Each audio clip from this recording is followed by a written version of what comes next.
അതിനുള്ള വഴി ഞാൻ പറഞ്ഞുതരാം. എന്തു വഴി?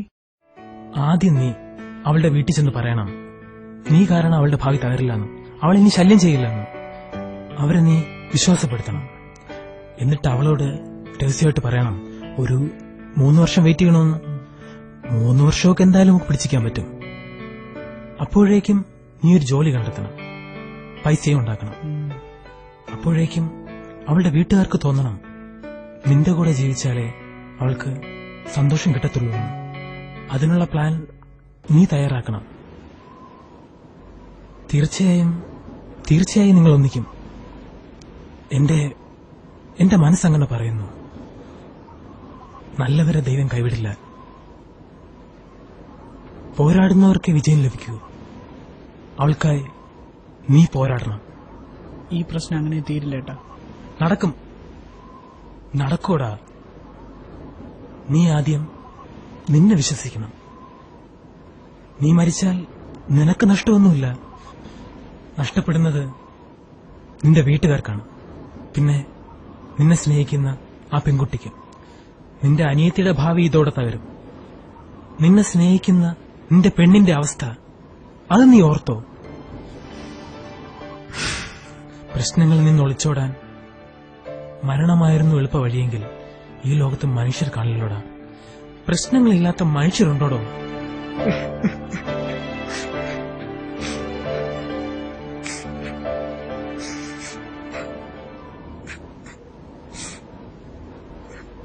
നീ കരയാൻ വേണ്ടി പറഞ്ഞതല്ല.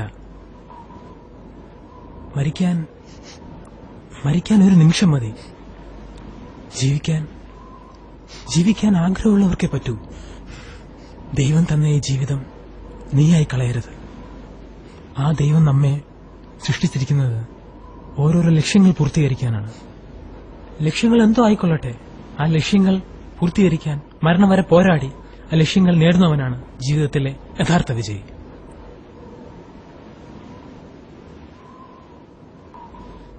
നിനക്കറിയോ, കഴിഞ്ഞ വർഷം ഞാനും ഇവിടെ വന്നതാണ് ആത്മഹത്യ ചെയ്യാൻ. എന്തിന്? ഞാനും ഒരു പെണ്ണിനെ സ്നേഹിച്ചിരുന്നു. അവളാണ് എന്റെ എല്ലാം എന്ന് കരുതി. പക്ഷേ അവളെന്നെ നന്നായി തേച്ചു. ആ സമയത്ത് എനിക്കൊരു ജോലി വരെ കിട്ടിയതാണ്, എയർഫോഴ്സിൽ. അതുപോലും ഞാൻ അവൾക്കായി കളഞ്ഞു. കാരണം അവളെ പിരിഞ്ഞിരിക്കാൻ ഒരു നിമിഷം പോലും എനിക്ക് കഴിയില്ലായിരുന്നു. അത്രയ്ക്ക് ഇഷ്ടമായിരുന്നല്ലോ എനിക്ക് അവളെ. അതുകൊണ്ട് തന്നെ ഞാൻ ഇക്കാര്യം വീട്ടിൽ സംസാരിച്ചു. എല്ലാവർക്കും സമ്മതം. അവളുടെ വീട്ടിൽ സംസാരിക്കാനായി എന്റെ വീട്ടുകാർ ഇരിക്കുകയായിരുന്നു. പക്ഷേ അപ്പോഴേക്കും എന്നൊരിക്കൽ അവൾക്കെന്നെ ബോറടിച്ചു തുടങ്ങിയത്രേ. മറ്റൊരു കൂടി തേടി അവൾ പറന്നുപോയി. ഞാൻ ഏകനായിപ്പോയി. ഇതൊക്കെ വെച്ച് നോക്കുമ്പോ നീ ഭാഗ്യവാനല്ലേടാ. നിന്നെ സ്നേഹിക്കാനും നിനക്ക് സ്നേഹിക്കാനും ഒരു പെണ്ണ് നിന്റെ കൂടെ ഇല്ലേ? അവളെ നീ ഒറ്റയ്ക്കാക്കരുത്. അവൾക്കും നിന്റെ വീട്ടുകാർക്കും നീ മാത്രമേ ഉള്ളൂ. അത് നിനക്ക് ഓർമ്മ വേണം. ജാതിയും മതവും നമ്മൾ ഉണ്ടാക്കിയതാടാ, ദൈവമല്ല. ആ ദൈവത്തിന് മുന്നിൽ നമ്മൾ ഒന്നാണ്.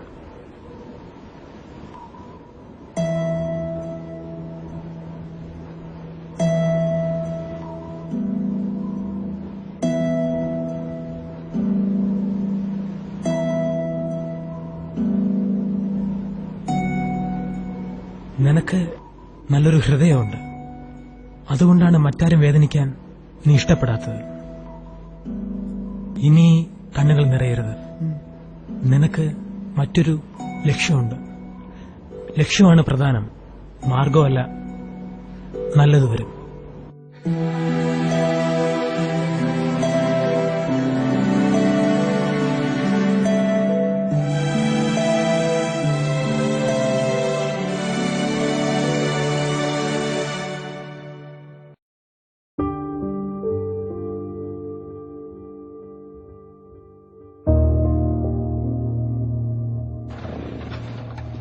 പോട്ടെ ഏട്ടാ, ചേട്ടനാണ് ഇപ്പൊ എന്റെ ദൈവം, എന്നെ പുനർജീവിപ്പിച്ച ദൈവം.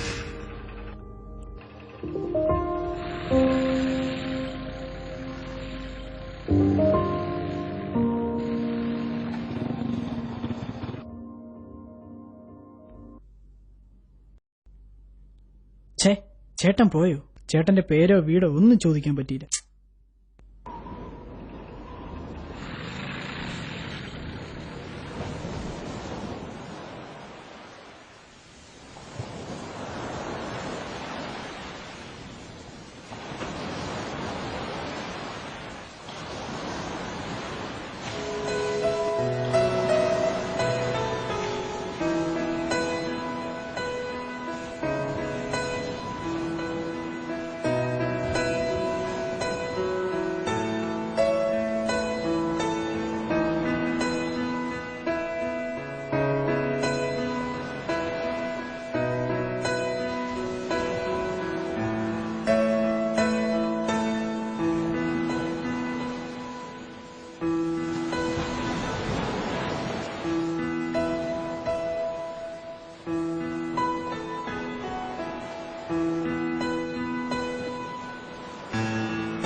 കടല ചേട്ടാ, ഒരു കടല വേണ്ട ചേട്ടാ. ഒരെണ്ണം ഇട് ചേട്ടാ. എത്ര?